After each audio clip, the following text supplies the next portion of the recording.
Shalom, Salam, Shanti, Peace. I'm Arthur Waskow. I'm director of the Shalom Center. And as you may notice, I'm wearing a pretty extraordinary talit, a prayer shawl. I want to tell the story of the prayer shawl as part of the story that's in the Torah and that we actually read this past Shabbat. The story of Noah, the great flood, the ark that Noah builds to save all life from the flood, and the rainbow that comes as a redemptive promise, a recreation of the world. The talit, the prayer shawl, was made for me, it's now 26 years ago, for my 50th birthday by my mother. She had made talitot for all 5 of her grandchildren, and then asked me, was I interested in having her make one for me? And I said, yes, I absolutely was. And then she said, so what theme do you want me to put into the talit? And I thought and said, this is the early 80s. I said, the rainbow. And the reason was that the Shalom Center, which was very new, we founded it in 1983, was working on issues of the H-bomb and the danger of a nuclear holocaust and what we call the flood of fire.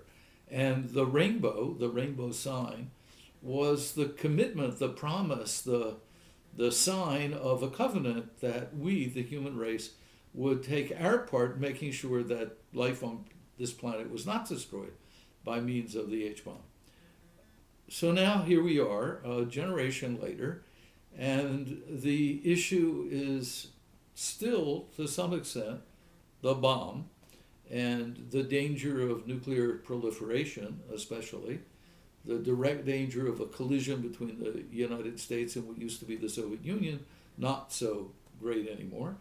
But there are other ways in which human technology is threatening life on the planet, including human life on the planet. Our own doing is undoing us, or threatening to undo us.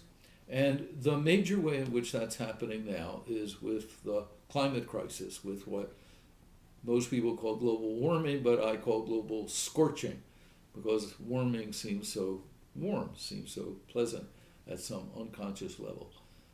Global scorching is a more honest description. And here, this past weekend, this past Shabbat, throughout the Jewish community, not only in America, but in Israel and parts of South America and Europe, Jews celebrated this Shabbat, the Shabbat of the story of Noah and of the flood, the ark, and the rainbow, as global climate healing Shabbat, a time for us to focus on what the Jewish community can contribute to the work the whole human race needs to do. Jews can't do it alone, for sure, to protect all of life from the danger that we have pushed the climate out of control by pouring too much CO2 and methane into the atmosphere, by burning fossil fuels, by overdoing the production of meat, which produces an enormous amount of methane, and so on. So one of the ways in which this has to be addressed is not only in the micro level of our own behavior, in our own homes, our own congregations, but also at the level of the community as a whole, the politics of the society as a whole.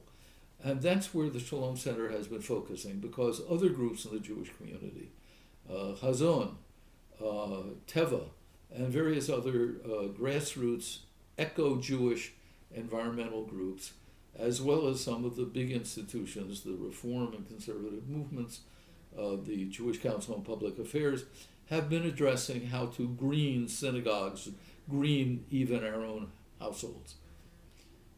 But that's not going to help enough if we leave aside issues of public policy. And we have been developing some basic principles of what Jewish or an interfaith orientation to public policy ought to be. The first rounding of it all is the sense that the planet is one that, as the Shema in Jewish life says, God is one, the breath of life is one, that you can't chop the planet or human society up into different pieces. We are profoundly interwoven. And the climate crisis is perhaps the clearest case. I mean, that's been true, and there's a reason that the Shema in Jewish life says it's all one, but it hasn't always been so apparent to us. The climate crisis makes it really apparent that what we do in any sector of this planet has a major impact on all of us as a whole, not only the human race, but all the other forms of life as well. So that's the grounding, you might say. That's the most basic principle. And then there are a number of others.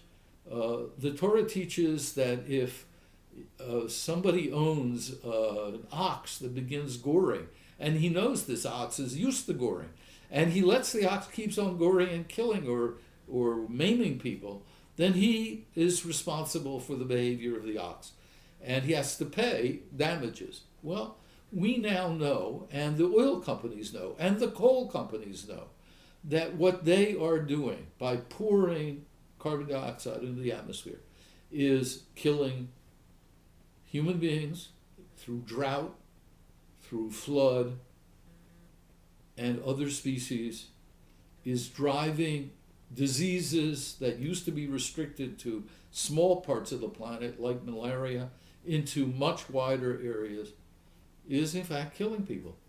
And they, the oil companies, big oil, big coal, ought to be responsible for paying to redress those damages and to prevent them.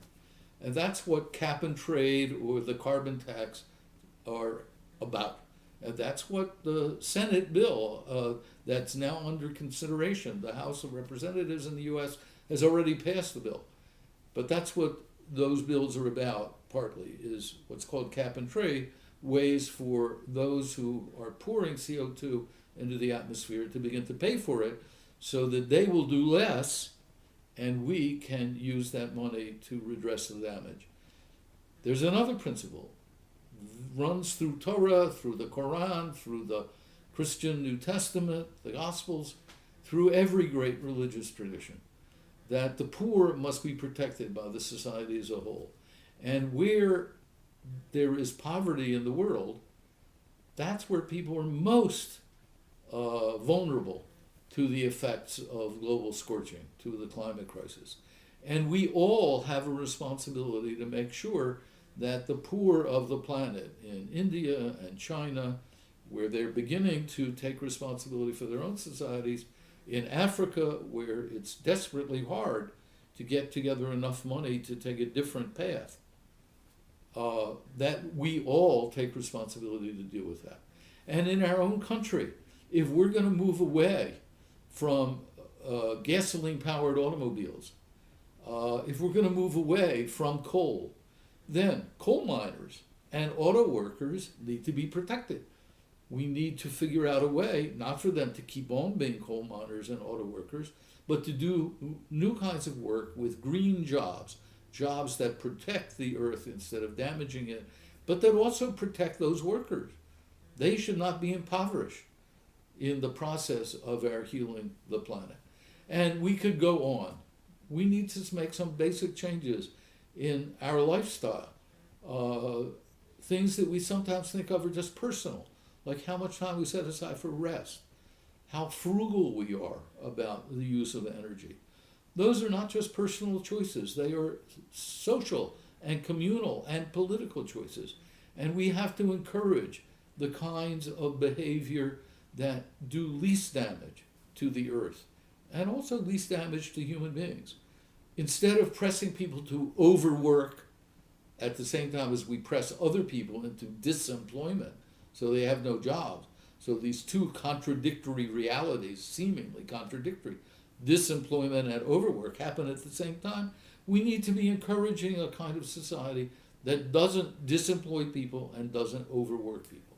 Those kinds of principles need to be affecting how our society responds to the planetary crisis and to the human crisis of a world great recession.